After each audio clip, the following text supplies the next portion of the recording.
তিনি যেভাবে বাংলাদেশের ক্রিকেটে ঢুকেছিলেন, তিনি এসেই বলেছিলেন একটা কুইক টি-20 ইনিংস খেলবেন তিনি। তারপরে তার কাছে মনে হলো তিনি যে ধরনের ইনিশিয়েটিভ নিয়েছেন সেগুলো করার জন্য তার হাতে লম্বা সময় দরকার, সেই সময় তিনি পেলেন। এরপরে একদম তালঘোল পাকিয়ে ফেললেন।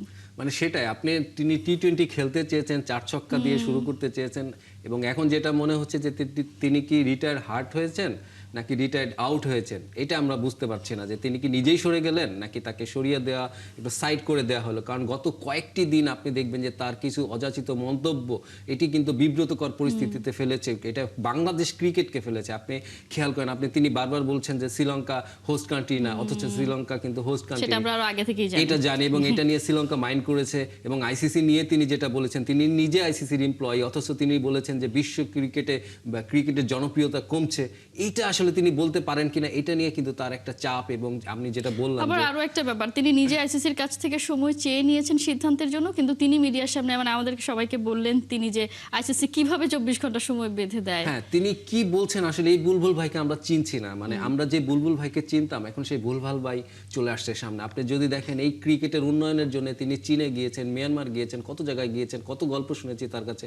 সেই বুলবুল ভাই এখন বলছে যে ক্রিকেটের জনপ্রিয়তা নেই, অথচ তিনি নিজে ক্রিকেটের একজন স্টেক হোল্ডার। সামহাউ কি যে আপনি বলছেন, তিনি আসলে আমরা দেখেছি যে চীনে কিভাবে ক্রিকেটটাকে শুরু করতে হবে, মানে তিনি আসলে শুরু করার ব্যাপারটাতে হয়তো মুনশিয়ানা দেখিয়েছেন, কিন্তু আসলে একটা স্টেবল একটা ক্রিকেট বোর্ড বা এরকম একটা ক্রিকেট বোর্ডকে চালানোর মতো সক্ষমতা, সেইটা বোধহয় আসলে সেটা আমরা সবসময় বলি যে তিনি আইসিসিতে ছিলেন, তিনি ওখানে কাজ করেছেন, তিনি কিন্তু একজন অ্যাজ এ এমপ্লয়ি ছিলেন। মানে সে একজন এমপ্লয়ি আর একজন মানে আপনার ডিরেক্টর, এটার ভিতর অনেক পার্থক্য। তিনি এখন বুঝতে পারছেন যে কি হয় আসলে ডিরেক্টরশিপ করতে গেলে অনেক ধরনের থাকে। আপনি এই সম্প্রতি আমি ক্রিকেটের যে উদাহরণটা দেই, আপনি দেখেন ক্রিকেটারদের যে আন্দোলন ছিল একজন পরিচালকের মন্তব্য নিয়ে, এবং তারা যে আন্দোলন করেছিলেন তাদেরকে সরিয়ে দিতে হবে সেই পরিচালক এম নাজরুল ইসলামকেই কিন্তু আবার এই বুলবুল ভাই তার নিজস্ব ক্ষমতা বলে কিন্তু বোর্ড মিটিং থেকে আবার ফিরিয়ে এনেছে।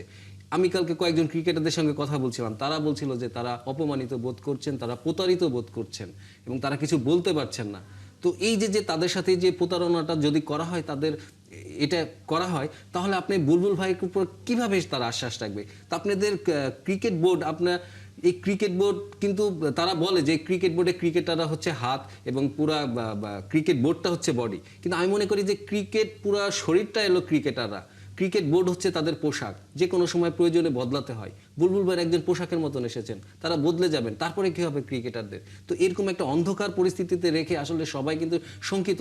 বিশ্বকাপ খেলা হচ্ছে না, এটা ঠিক আছে, সিকিউরিটির ব্যাপার, সেফটি অ্যান্ড সিকিউরিটি ফার্স্ট, এবং সরকার যেটা সিদ্ধান্ত নিয়েছে ঠিক আছে, কিন্তু এটা করতে গিয়ে আপনি যেটা করলেন যে সবাইকে বন্ধুহীন করে ফেললেন। আইসিসি বোর্ড সবাই আপনাকে কেউ পাশে দাঁড়ালো না। তো এইভাবে কি হলো? আপনি পুরো সবাইকে একটা বাংলাদেশে বিচ্ছিন্ন করে আপনি এখন মেলবোর্নে চলে যাচ্ছেন।